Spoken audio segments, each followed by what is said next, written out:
அனைவருக்கும் வணக்கம். தமிழ் எஃப்எம் ஸ்டோரிக்கு உங்களை அன்போடு வரவேற்கிறேன்.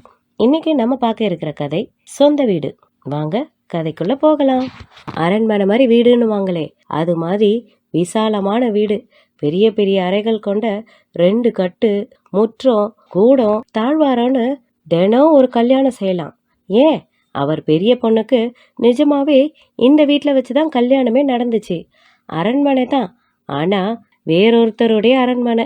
இன்னைக்கு அதை விட்டுட்டு போக காலமும் வந்துடுச்சு. சொந்தக்கார வீட்டை காலி பண்ண சொல்லிட்டான். அவன் எப்பவோ போக சொல்லியிருப்பான். கார்த்திகேயன் தான், நான் சொந்தமாக ஃப்ளாட் வாங்க போகிறேன் சார், வாங்கினதும் அங்கே கிளம்பி போயிடுவோம், சீக்கிரமே ஏற்பாடாயிடும், அது வரைக்கும் கொஞ்சம் பொறுத்துக்கோங்களேன், வாடகை வேணும்னாலும் சேர்த்து தரேன்னு சொல்லி பேசி ஒரு 5 மாசங்களா 1000 ரூபாய்க்கு வாடகை தந்துக்கிட்டு இருக்கான். இவ்வளோ பெரிய வீட்டுக்கு இந்த நாளில் 1000 ரூபாய் கொடுக்கறதுன்றது ரொம்ப கம்மியான காசு தான். ஆனால் பழைய ஏரியா, வீடும் ரொம்ப பழசு, கட்டடமும் ஹைதர் காலத்து வகை. அதனால முன்னை விட கூடுதலாக 300 ரூபாயை சேர்த்து கொடுத்ததால வீட்டுக்காரரும் சரின்னு ஒத்துக்கிட்டாரு. அதோட இந்த குடும்பத்துக்கும் ரொம்ப நாளாக பழக்கப்பட்டவர். வீட்டை தரமட்டமாக்கி அங்கே ஒரு அடுக்குமாடி கட்டிடம் கட்டி ஒவ்வொரு தளத்தையும் 3000 ரூபாய்க்கோ இல்லை 4000 ரூபாயிலையோ வாடகையில் கம்பெனிகளுக்கு விடுறதா திட்டம் தீட்டி இருந்தாரு. இப்போ இவங்களுக்காக கொஞ்சம் தள்ளி போட்டு வச்சிருந்தாரு. இப்போ கார்த்திகேயன் ஃப்ளாட் வாங்கிட்டான். அடையாருக்கு பக்கத்தில் தான். இப்போ காலத்துக்கு ஏற்ற மாதிரி வீடு, வாஷ் பேஷன், மேல்நாட்டு வகை ஃப்ளஷ்வுட்டு, சுவருக்குள்ளேயே அமைஞ்ச வார்ட்ரோபு, கண்ணுக்கு தெரியாத மின் இணைப்புகளும், கீசருக்கு வசதி, மிக்சி கிரைண்டர்களுக்கு தயாராக சாக்கெட்டுகள்னு எல்லா வசதியும் இருந்துச்சு. புது காலனிகளோட நாகரிக சூழல். ஜன்னல்களை திறந்தா முடிய பிச்சுக்கிட்டு போகிற அளவுக்கு கடல் காற்று வீசும். கார்த்திகேயனை விடவும் அவனுடைய டீனேஜ் பெண் ஜோதிக்கு தான் இன்னும் அளவில்லா மகிழ்ச்சி. அப்பாடா, இனிமே வெக்கப்படாம என் ஃப்ரெண்ட்ஸுகளெல்லாம் வீட்டுக்கு இன்வைட் பண்ணலாம் அப்படின்னா. ஆனால் நாகராஜன் தான் ரொம்ப சோர்ந்து காணப்பட்டார். தன் அறையிலேயே பிரம்ம பிடிச்ச மாதிரி உட்காந்துக்கிட்டு இருந்தாரு. பிள்ளை சொந்தமாக வீடு வாங்குறான்றதெல்லாம் சந்தோஷம், பெருமை தான். ஆனால் அவருக்கு வீடுன்ற சொல்ல கேட்ட உடனே மனசில் பதிஞ்சிருந்தது அவருடைய பழைய வீட்டு இலக்கணம் தான். பெருசு பெருசாக நிறைய அறைகள், விசாலமான ஹாலு, காலார வீட்டுக்குள்ள 2 சுற்று நடந்து வந்தாலே உடற்பயிற்சி செஞ்சு முடிச்ச ஒரு திருப்தி கிடைக்கும். பால் காய்ச்சி குடிக்க உற்சாகத்தோட குடும்பத்தோட கிளம்பி போன அன்னைக்கு தான் அவருக்கு யதார்த்தம் முகத்திலேயே அரைஞ்சுது. ஃப்ளாட்டுன்றதுக்கு அவருக்கு அர்த்தம் தெரியாதா என்ன? ஃப்ளாட்டும் வீடுதான்னாலும் ரெண்டுக்கும் உள்ள வேறுபாடு கண்கூட பார்க்குற வரைக்கும் அவருக்கு அந்த எண்ணம் வரலை. அது 2 பெட்ரூம் கொண்ட ஒரு ஃப்ளாட்டு, 14க்கு 10 அடி அறைகள், நடுவில் அதுக்கு கொஞ்சம் தள்ளி சின்ன அளவில் ஒரு ஹாலு, அங்கே அடுக்கி அலங்காரம் பண்ண மருமகளும் பேத்தியும் நிறைய நாகரீக பொம்மைகளை வாங்க போகிறாங்களாம். இன்னும் சோஃபா செட்டும் டிவியும் வேற இருக்கு.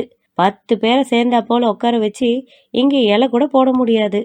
ஒரு மூலையில் பெரிய அண்டாவோட அளவில் ஒரு காது வச்ச பித்தளை தொட்டியில் குரோட்டன்ஸ் செடி வேற வைக்கணும்னு பேத்தி தீர்மானமாக சொல்லிட்டா. இப்போ எல்லாம் அதுதான் ஃபேஷனா. ஃப்ரெண்ட்ஸுங்களை வீட்டுக்கு கூட்டிகிட்டு வரும்பொழுது அவங்கள மதிப்புள்ளவங்கள காட்டக்கூடிய தகுதிகளில் இந்த அண்டா தொட்டிக்கும் ஒரு பங்கு இருக்குன்னு தோணுச்சு. பேத்திக்கு ஒரு அறை, மற்றொரு அறை மகனுக்கும் மருமகளுக்கும்னு ஏற்கனவே முடிவாகப்பட்டிருந்தது. முன்னால் இருந்த சின்ன வராந்தாவோட முனையில் மரத்தடுப்பால் அவருக்கு ஒரு அறை உருவாக்கி கொடுக்கறதா கார்த்திகேயன் சொல்லியிருந்தான். எப்பவும் போல உங்களுக்குன்னு ஒரு தனி பெட்ரூம் இருக்கும்பா, அங்கே நீங்கள் படிக்கிறதோ ஓய்வு எடுக்கிறதோ என்ன வேணாலும் செய்யலாம். வீட்டில் யார் வந்தாலும் போனாலும் உங்களுக்கு ஒரு தொந்தரவும் இருக்காது. உங்கள் ப்ரைவசிக்கு ஒரு இடைஞ்சலும் இருக்காது. நீங்கள் இஷ்டப்பட்டால் மற்றவங்க கூட கலந்துக்கலாம். ராத்திரி மட்டும் பாதுகாப்பாக உள்ள ஜோதி ரூமில் வந்து படுத்துக்கோங்க. மகன் அவருக்கு சொன்னான். மகன் என்னவோ நல்லவன் தான். அவருக்கு வேண்டியது எல்லாத்தையும் பார்த்து பார்த்து கவனமாக செஞ்சான். அதெல்லாம் சரிதான் கார்த்தி, ஆனால் அப்படின்னு நாகராஜன் ஏதோ இழுவையாக இழுத்தாரு. பால் காய்ச்சி குடிச்சிட்டு வீடு திரும்பின அன்னைக்கு சாயந்தரம் இந்த பேச்சு நடந்துக்கிட்டு இருந்தது. என்ன ஆனா, ரொம்ப சின்ன இடமா இருக்கேடா. அதை கேட்டதும் கார்த்திகேயன் வியப்பில் அப்பாவை பார்த்தான். என்னப்பா சின்னது, நாம் இருக்கிறதே 4 பேர் தான். நாளைக்கே ஜோதி கல்யாணமாகி போயிட்டான்னா நம்ம 3 பேர் தான் இருக்க போகிறோம். நம்ம தேவைகளுக்கு அந்த ஃப்ளாட் போதாதா என்ன? இப்போ இந்த வீட்டில் பாதி இடம் பூட்டி தானே கிடக்குது. என்னப்பா இப்படி சொல்லிட்ட? ஒரு காலத்தில் இங்கே நிறைய மனுஷங்க புழங்கிட்டு தானே இருந்தாங்க. உங்கள் அம்மா உயிரோடு இருந்தப்ப உனக்கும் உன் அக்கா தங்கச்சிங்களுக்கெல்லாம் கல்யாணம் ஆகிறதுக்கு முன்னாடி நம்ம தூரத்து சொந்தக்காரங்கள் எல்லாம் இங்கே வந்து தங்கி தானே படிச்சுக்கிட்டு இருந்தாங்க. அந்த காலத்தில் அந்த காலம் எல்லாம் முடிஞ்சு போச்சுப்பா. இப்போ இந்த வீட்டில் நம்ம 4 பேர் தான். எத்தனை வாட்டி உங்களுக்கு இதை ஞாபகப்படுத்தணும்? முன்னாடி புழங்கின இடத்துலலாம் இப்போ முக்கால்வாசி நம்ம தேவையில்லாத தட்டுமுட்டு சாமான்களை தான் போட்டு பூட்டி வச்சுருக்கோம். இப்போ வீடே ஹோன்னு இருக்குது. நீங்கள் ஒண்டியாலா உங்கள் ரூம்லையும், கமலாவும் நானும் இன்னொரு ரூம்லையும், ஜோதி 3வது அறையிலையும் ஒருத்தர் தேடி கண்ணாமூச்சி ஆடலாம். அவ்வளோ காலி இடங்கள் இருக்கீங்க. சரி, இவ்வளோ சாமான்களும் அந்த ஃப்ளாட்டில் எப்படி பார்த்தோம்? முதல்ல இவ்வளோ சாமான்களையும் யாருங்க எடுத்துகிட்டு போக போகிறாங்க? இதை கேட்டதும் நாகராஜன் திடுக்கிட்டு போனார். பூட்டி வச்சிருக்க சாமான்கள் எல்லாம் நமக்கு தேவைப்படாதுப்பா. பழைய மர சாமான்கள், கள்ளிப்பெட்டிகள், கட்டில்கள் இதெல்லாம் யாருக்காவது கொடுத்துடலாம், இல்லை நல்ல விலைக்கு வித்துடலாம். யார் வாங்குவாங்களாம்? பழங்கால கிராமஃபோனும் உடஞ்சி போன ஊஞ்சல் பலகையும்னு இந்த மாதிரி சாமான்கள் எல்லாம் யார் வாங்குவாங்க? மருமக நடுவில் வந்து சொன்னா. சரியா சொன்னேன் கமலா. இங்கே பாருங்கப்பா, இதெல்லாம் சும்மா இடத்த அடைச்சிக்கிட்டு தூசி சேர்த்துக்கிட்டு தான் இருக்கு. எல்லாம் அனாவசிய பொருட்கள். நம்ம ஃபர்னிச்சரையும் தான் பாருங்களேன், எவ்வளோ பெருசு பெருசாக சோஃபாக்களும் பீரோக்களும். இதையெல்லாம் லாரி வச்சு மர கம்பெனிக்கு அனுப்பிச்சிட்டு லேசாக சிம்பிளாக ஆனால் டீசெண்டான சோஃபா செட்டை வாங்கி நம்ம புது ஃப்ளாட்டில் போட போகிறேன். பீரோக்களையுமா போட போகிறேன் அப்படின்னு கேட்கும் பொழுதே நாகராஜனோட குரல் லேசாக தழுதழுத்துச்சு. பின்ன இவ்வளோ பீரோக்களும் அங்கே எப்படி பார்த்தோம்? இந்த வீட்டில் ரூமுக்கு ரூம் 4 பீரோ இருக்குது. முக்கால்வாசி பூட்டியே கிடக்குது. அதுகளுக்கு சாவி எங்கன்னு கூட தெரியாது. எந்த காலத்தில் யாரோ உபயோகிச்சது. இப்போ எதுக்குப்பா அதெல்லாம்? நம்ம தேவைக்கு ஒரு காட்ரேஜ் பீரோ வேணும்னா இன்னொன்று கூட சேர்த்து வாங்கிக்கலாம். உங்களுக்கு படிக்கிறதுல ஆசைன்றதால உங்கள் புஸ்தகங்களுக்கு மட்டும் ஒரு சின்ன பீரோ, மற்றபடி வேறு எந்த பீரோக்களும் வேண்டாம். அதுவும் இல்லாமல் நம்ம புது ஃப்ளாட்டில் பில்டின் வார்ட்ரோப் வேறு இருக்குது. சமையல் ரூமில் கூட பில்டின் ஷெல்ஃபுகளும் இருக்குது. அப்புறம் இந்த பீரோக்கள் எல்லாம் எதுக்கு? நாகராஜன் கொஞ்ச நேரம் பேசாமல் அமைதியாக உட்காந்துட்டு இருந்தாரு. திடீர்னு சொன்னார், இல்லடா கார்த்தி, இத்தனை சாமான்களையும் தூரம் போட்டுறது சரின்னு தோணலப்பா. நமக்கு அந்த ஃப்ளாட் வேண்டாம் அப்படின்னாரு. ரொம்ப நல்லா இருக்குப்பா நீங்கள் சொல்கிறது. கோஆப்ரேட்டிவ் சொசைட்டியில் முதல் தொகை டவுன் பேமெண்ட் எல்லாம் செஞ்சாயிடுச்சு. இன்னைக்கு போய் புது வீட்டில் பால் காய்ச்சி குடிச்சு முடிச்சுட்டு வந்த அப்புறம் பாழடைஞ்ச வீடு மாதிரி இந்த பெரிய இடத்த கட்டிக்கிட்டு ஆயுசுக்கும் கிடக்கணுன்றது தான் உங்களுக்கு ஆசையா? ஆனால் உங்கள் ஆசைக்காக எனக்கு ஏன்பா இந்த தண்டனையை கொடுக்குறீங்க? இல்லைடா, நான் அப்படி சொல்லலை. இல்லைப்பா, நீங்கள் இருக்கணும்னு சொன்னாலும் கூட வீட்டுக்காரர் இனிமே இருக்க விட மாட்டார். 31ஆம் தேதி நாம் கிளம்பி போனதுமே 1ஆம் தேதி காலையில் மம்முட்டி கரப்பாறையோட இங்கே வாசலில் ஆளுங்களை கொண்டு வந்து நிற்க வைக்க போகிறாரு.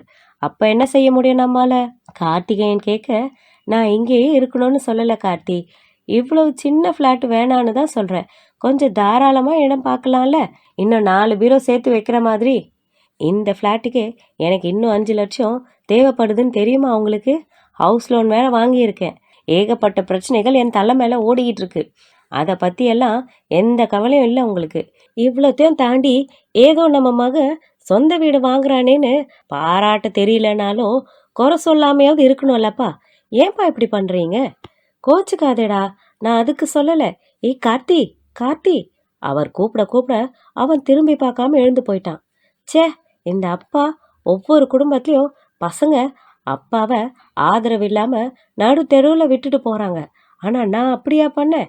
எவ்வளோ அக்கறையோடு பார்த்துக்கிறேன். முழங்கால் மூட்டு வலின்னு அப்பா படியேற கஷ்டப்பட போகிறாருன்னு தான் கிரவுண்ட் ஃப்ளோர்லேயே இடம் பார்த்து வாங்கினேன். இத்தனைக்கும் மாடியில் தான் இன்னும் நல்ல வசதி, நல்ல காற்று கூட வரும். தெரு இறைச்சல்கள் தொல்லை கூட இருக்காது. ஆனால் நான் இவ்வளோ தூரம் செஞ்சும் பெத்த அப்பாவாக இருந்தாலும் கொஞ்சமாவது நன்றி உணர்வு வேண்டாமா? கார்த்திகேயன் மனசுக்குள்ளேயே நினச்சிக்கிட்டான். நாகராஜன் நின்ற இடத்திலேயே ரொம்ப நேரமாக கல்லா நின்றுக்கிட்டு இருந்தாரு. கார்த்தி கோவிச்சிட்டு கிளம்பி போயிட்டான். இனிமே எதுவும் சொல்லி பலன் இல்லை. அவர் மெல்ல தன் அறைக்கு நடந்து போனார். அவருடைய பிரத்யேக அறை. எப்பவும் போல உங்களுக்குன்னு ஒரு தனி ரூம் இருக்குன்னு சொன்னானே, இந்த அறையும் அந்த மரத்தடுப்பு பொந்தும் ஒண்ணா? மூக்கு கண்ணாடியை தூக்கி விட்டுட்டு அறையை சுற்றி அவர் ஒரு பார்வை பார்த்தாரு. அந்த பக்கம் 3, இந்த பக்கம் 3 பீரோக்கள்னு பெருசு பெருசா நின்றுகிட்டு இருந்துச்சு. ஒவ்வொன்றுத்துலேயும் முட்டை முட்டை புத்தகங்கள் அடுக்கி வைக்கப்பட்டிருந்தது. வேற வேற மொழிகள்ல, தமிழ், ஆங்கிலம், வடமொழின்னு எவ்வளோ காலங்காலமா சேர்த்து வைக்கப்பட்டது. 1 வருஷமா 2 வருஷமா 40 வருஷ கால சேகரிப்பு. இளமை கால பருவத்திலேயே முளை விட்ட ஆசை. இரும்பு சாமான்கள் கம்பெனியில 22 வயசுல வேலைக்கு போய் சேர்ந்தப்போ மாச சம்பளம் 250 ரூபாய் கிடைச்சிது. அதுல 100 ரூபாய புத்தகம் வாங்கறதுக்குன்னே எடுத்து வச்சிருவாரு. மிச்சத்துல ஒரு ஆள் அதிகமா சிரமம் இல்லாம வாழ முடிஞ்சது அந்த காலத்துல. எந்த நெருக்கடியிலையும் அந்த காசை அவர் தொட்டதே இல்லை. அது புத்தகங்களுக்காக மட்டுமே அவர் அதை எடுத்து வச்சாரு. பின்னால நிலைமையும் சம்பளமும் உயர உயர புத்தக பணமும் உயர்ந்ததே தவிர ஒரு முறையும் குறைஞ்சதில்லை. விலை 2 அணான்னு அச்சிடப்பட்ட உள்ளங்கை அளவு தல புராணங்கள்ல இருந்து இப்போ 2 மாசங்களுக்கு முன்னாடி நடந்த புத்தக கண்காட்சியில வாங்கின இந்திய வரலாற்று நூல் 170 2 பாகங்கள் கொண்டது. அது வரைக்கும் 1500க்கும் மேற்பட்ட புத்தகங்கள் அவரோட நட்பு பாராட்டி இவ்வளவு காலம் அந்த பீரோலையே நின்றுகிட்டு இருக்கு. ஒவ்வொரு பீரோக்குள்ளேயே இருந்த புத்தகங்களை கண்களாலேயே கொஞ்சம் தடவினார். பிறகு அது கிட்ட போய் திறந்து கைகளாலேயும் தடவினார். தொட்டு பாராட்டி சீராட்டினாரு. தேவைன்னா ஒருவேளை சாப்பாடு மட்டும் சாப்பிட்டு 2 ஆடைகளை மட்டும் மாற்றி மாற்றி உடுத்திக்கிட்டு கூட அவரால் வாழ முடியும். பொந்து அறையில் கூட நிம்மதியாக வாழ்ந்துட முடியும். ஆனால் இந்த புத்தகங்கள் இல்லாமல் அவரால் வாழறதுன்றது, அதை நினைக்கும் பொழுது அவருக்கு மனசெல்லாம் அடிச்சுக்கிச்சு. அவர் ஒன்றும் இதை எல்லாத்தையும் முறையாக வச்சுக்கிட்டு ஒன்று விடாமல் திரும்ப திரும்ப படிக்கிறாருன்றது இல்லை. ரொம்ப பிடிச்சமான ஒரு சில நூல்கள் இருக்கு. திரும்ப திரும்ப படிக்கிறதுக்குன்னு வேறு சில புத்தகங்கள் இருக்கு. வருஷ கணக்கா தொடப்படாமலேயே பீரோக்குள்ள தூசி படிஞ்சு பழுப்பேறிக்கிட்டு வர புத்தகங்களும் இருக்கு. அதுக்காக அதையெல்லாம் தூக்கி தூர எரிஞ்சிட முடியுமா என்ன? இந்த நூல்கள் எல்லாம் அவர் வாழ்ந்த நாட்களோட சாட்சி, அவர் மன நிறைவோட அடையாளம். படிக்காத நேரங்கள்ல கூட அந்த புத்தகங்கள் எல்லாம் தன் பின்னணியில மௌனமா உட்கார்ந்துகிட்டு இருக்கும் பொழுது சொந்த வீட்டில் இருக்கிற மாதிரி ஒரு இதுவும் அவர் மனசுல இருந்துச்சு. ஒரு சின்ன பீரோக்குள்ள அடங்குற அளவுக்கு தானே அவ தனக்கு ஒரு ரூம் கொடுக்கறான். மிஞ்சி போனா அந்த ரூம்ல ஒரு 100 150 ஏன் ஒரு 200 புத்தகங்கள் பத்துமா? இப்படி 1000 கணக்குல இருக்கிற புத்தகங்கள்ல நான் எதைன்னு தேர்ந்தெடுத்து எதைன்னு தூக்கி போடுறது? உன் உடம்புல ஒரு சில அங்கங்களை மட்டும் வச்சுக்கிட்டு மற்றதையெல்லாம் வெத்தி எரிஞ்சிடுன்னு சொன்னா நம்மால என்ன பண்ண முடியும்? ஏன் ஒரு சுண்டு விரலை கூட நம்மால வெட்டிட முடியுமா என்ன? தட்டு முட்டு சாமான்களை போல, பழங்கால கட்டில்களை சோஃபாகளை போல இதை கூட அனாவசியம்னு தூக்கி எறிஞ்சிடுறதா? பேத்திக்கிட்ட புத்தகத்தை படிக்கிற ஆசையை வளர்க்கணும்னு பல முறை முயற்சித்திருக்காரு. ஆனால் அவங்களுக்கு இந்த தொலைக்காட்சி பார்க்கறதுல இருக்கிற ஆர்வம் புத்தகம் படிக்கிறதுல ஏற்படவே இல்லை. இவ்வளோ பெரிய புத்தகத்தை யார் தாத்தா உட்காந்து படிப்பாங்க? செம்ம போரு. இந்த கதையத்தான் இன்னும் இன்ட்ரெஸ்டிங்காக பிபிசிலேயே சின்ன சீரியலாக காட்டினாங்களே. அழகழகாக படங்களை காட்டி வண்ணமயத்தோடு பார்த்ததால இதை விட தத்ரூபமாக இந்த காட்டு மிருகங்களை பற்றி ஒரு டாக்குமெண்ட்ரி வந்ததே டிவியில் அப்படின்னுவா. தலைமுறை இடைவெளின்னுவாங்களே, அது இதுதானா? இல்லை நான் தான் இந்த ஜெட்டு யுகத்தில் வாழறதுக்கு தகுதி இல்லாதவனா ஆகிட்டேனா? நானும் இந்த தூசி படிஞ்ச பழுப்பு ஏறி போன புத்தகங்களை மாதிரி பழசாகி போயிட்டேனோ? புத்தகங்களை தொட்டு தடவின விரல்கள் எல்லாம் நடுங்க ஆரம்பிச்சுது. கண்களோரம் நீர் கசிய ஆரம்பிச்சுது. என் புத்தகங்களை எல்லாம் என்ன செய்வான்? ஏதாவது லைப்ரரிக்காவது நன்கொடையா தருவானா? இல்லை கிலோ கணக்கில் இவ்வளவோன்னு பேரம் பேசி பேப்பர்காரங்கிட்ட வித்துடுவானா? முருகா! உள்ளுக்குள்ள மௌனமாக ஒரு அலறல் வெடிச்சுக்கிட்டு இருந்தது. கண்ணு முன்னாடி இருள் சூழ ஆரம்பிச்சது தான் தெரியும். உடல் தரையை தொட்டது கூட அவருக்கு தெரியாது. மயங்கி விழுந்துட்டாரு. மங்கள் மங்களா கருவலயங்களா கண்ணுக்குள்ள ஏதோ சுழற்சிகள் சத்தமா கத்துறது மாதிரி இருந்தது. முடிவில்லாத ஒரு பள்ளத்தோட இருள்ல மௌனமா மூழ்கிற மாதிரியும் இருந்துச்சு. இது மகனோட முகம் தானே. ஆனா அடையாறு பிளாட்ல இந்த முகத்தோட சேர்ந்து சிரிக்குது. இன்னொரு பக்கம் அழுகையின் ஒலி பீரோக்குள்ள இருந்து கேக்குதா? கைகளை உதைச்சிக்கிற மாதிரி ஒரு அமைதியின்மை. திரும்பவும் ஒரு இருள் சூழ்ந்தது. திரும்பவும் மங்களா ஒரு ஒலி ஊடுருவுச்சு. வெள்ளத்துல கொஞ்சம் கொஞ்சமா நீச்சல் போட்டு மூச்சு வாங்க எப்படியோ மெல்ல தலைய நீர்மட்டத்துக்கு மேல தூக்கி நிமிர்த்தும் போது ஏற்படுற ஒரு கலங்கல், ஒரு குழப்பம். எதிரே இருந்த முகம் ஒரு கணம் மங்கி குழம்பி பிறகு தெளிவா தெரிஞ்சுது. அப்பா கண்ணை விழிச்சிட்டாரு. கண்களை திறந்து பார்த்தாரு. இப்பதான் தூங்கி எழுந்து கண் விழிச்ச மாதிரி இருந்தது. ஆனா சுவத்துல இருந்த கேலண்டர்ல பார்த்தா 3 நாட்கள் கிழிக்கப்பட்டிருந்தது. அப்பா, கார்த்தி தான் எதிரே உட்காந்துட்டு இருந்தான். கண்களை அசைச்சப்போ பக்கத்து மேஜை மேல ஏதேதோ மருந்து பாட்டில்கள் இருந்துச்சு. இப்போ எப்படிப்பா இருக்கு? கார்த்திகேயன் கைய அவர் நெத்தியில வச்சு பார்த்தான். அப்பாடா, ஜுரம் ஒரு வழியா இறங்கி இருக்கு. மருமக அவருக்கு பின்பக்கமா சிரிச்சுக்கிட்டு நின்றுகிட்டு இருந்தா. கமலா, டாக்டருக்கு ஃபோன் பண்ணி அப்பாவுக்கு விழிப்பு வந்துடுச்சுன்னு சொல்லு. இப்போ அப்பாவும் மகனும் மட்டும் இருந்தாங்க. எனக்கு என்னாச்சு கார்த்தி? அவர் குரல் அவர் காதுக்கே வித்தியாசமா கேட்டுது. யாரோ யாரோ எங்கிருந்தோ பேசுற மாதிரி. உங்களுக்கு கடுமையான காய்ச்சல்பா, 104 டிகிரி. கண்ணை கூட திறக்காத அளவுக்கு மயக்கம். 3 நாள் ஆச்சு. பயந்தே போயிட்டோம். நல்ல வேலை அந்த டாக்டர் தான் உங்களுக்கு நல்லபடியா வைத்தியம் பண்ணி சீக்கிரமா குணமடைய செஞ்சாரு. அவர் நல்லா இருக்கணும். கார்த்தி சொன்னான். என்ன, 3 நாட்களா?